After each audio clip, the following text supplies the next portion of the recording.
All right, let's get right into it. We've all heard the slogan a million times, right? Mutual funds sahi hai. Mutual funds are right. It's been drilled into our heads for years. But what if I told you that just believing that isn't the real secret to making money? What if there's a huge catch? Because here's the thing. As financial expert Gajendra Kothari puts it, a mutual fund is just a tool. That's it. It's not some magic wand you wave to get rich. And if you don't know how to use that tool correctly, well, then it's not right at all. It's just a way to potentially lose money. And that really brings us to the core question here.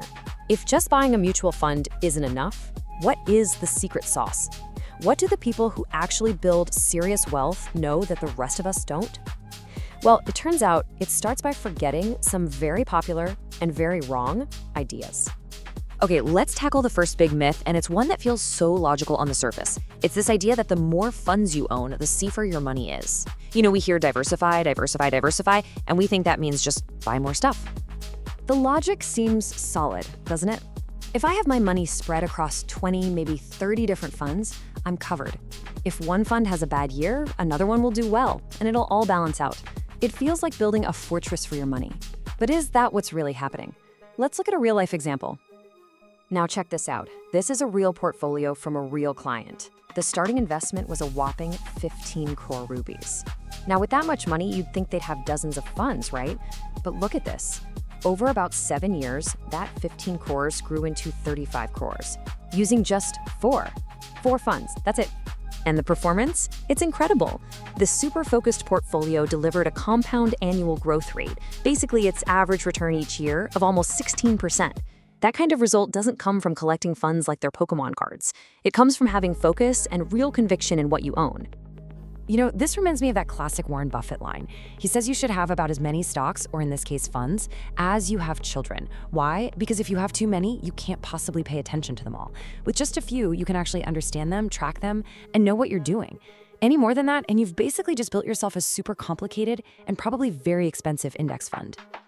All right, let's move on to the next myth. This one is maybe the most common trap in all of investing. It's that irresistible urge to chase after whatever was hot last year. We've all been there. You see a headline that says, "This fund gave 50% returns," and your first thought is, "I need to get in on that." We go on websites, we sort by last year's performance, and we pour our money into the number one fund, thinking that lightning is going to strike twice. But history tells a very, very different story. Just look at this. This is some crazy data. The absolute number one top performing fund between 2017 and 2019, well, over the next 3 years, where did it rank? It fell all the way to number 160. This pattern happens over and over again. Today's hero is often tomorrow's zero, because whatever market condition made them number one is already in the rearview mirror. And get this isn't a fluke. Research from Morningstar, you know, the company that literally invented the star rating system, found something that should make your jaw drop. Over long periods, portfolios made of 1-star funds have actually outperformed portfolios made of 5-star funds. The whole world is chasing stars, and the data says it's a losing strategy. So if having a ton of funds is a bad idea and chasing the top performers is a mistake, what's the biggest thing that's actually stopping us from reaching our goals? Well, the answer isn't something you'll find in the stock market. It's a lot closer to home. It's in the mirror. This right here is one of the most important concepts in investing. It's called the behavior gap. Study after study shows the same thing.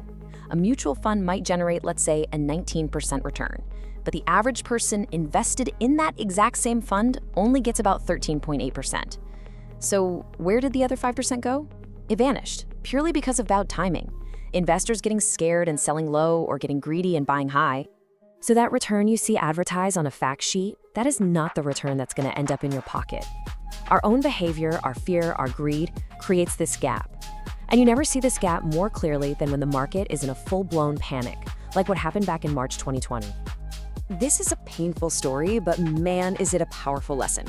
During the absolute bottom of the COVID market crash, a client panicked. He couldn't take it anymore and sold everything for 31 lakh rupees.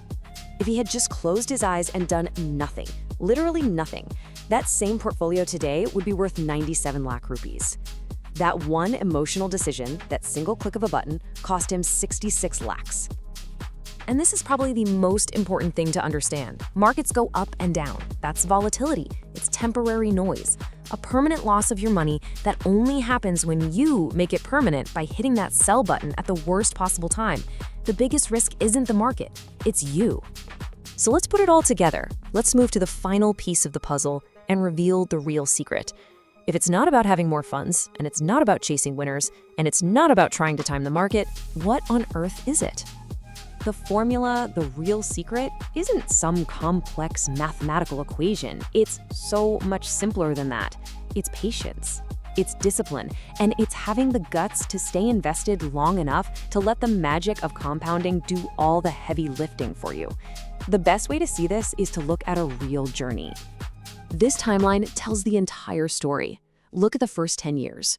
For a full decade, the amount of money invested and the value of the portfolio are practically the same line. It's slow, it's boring. And then, bam, March 2020 hits, the ultimate test. A decade of work disappears, and the portfolio is actually worth less than the money put in. This is the moment of truth. This is where most people break. But for those who hold on, just look at what happens next. Compounding kicks into high gear, and the growth becomes explosive. It's like a rocket ship taking off. And the reward for weathering that terrifying storm? A long-term return. A CAGR of around 17%. Not from being a genius, but from being patient. From simply staying in the game. This leads us to a fundamental, unbreakable law of investing. The market doesn't care what you want. It doesn't care about your goals or your dreams. The market is a mirror. It gives you the returns that your behavior deserves. So ultimately, we need to completely reframe how we think about this. Investing isn't a multiplayer game where you're trying to beat the market or beat other investors. It's a single-player game. The only opponent you ever have to conquer is yourself. It's you versus you. And that leaves us with this one final thought. Finding a good mutual fund, honestly, that's the easy part. There are plenty of them. The real question, the one that will determine your entire financial future, is, can you become a good investor? Do you have the discipline and the temperament to win that single-player game? Because that's the only part that truly matters.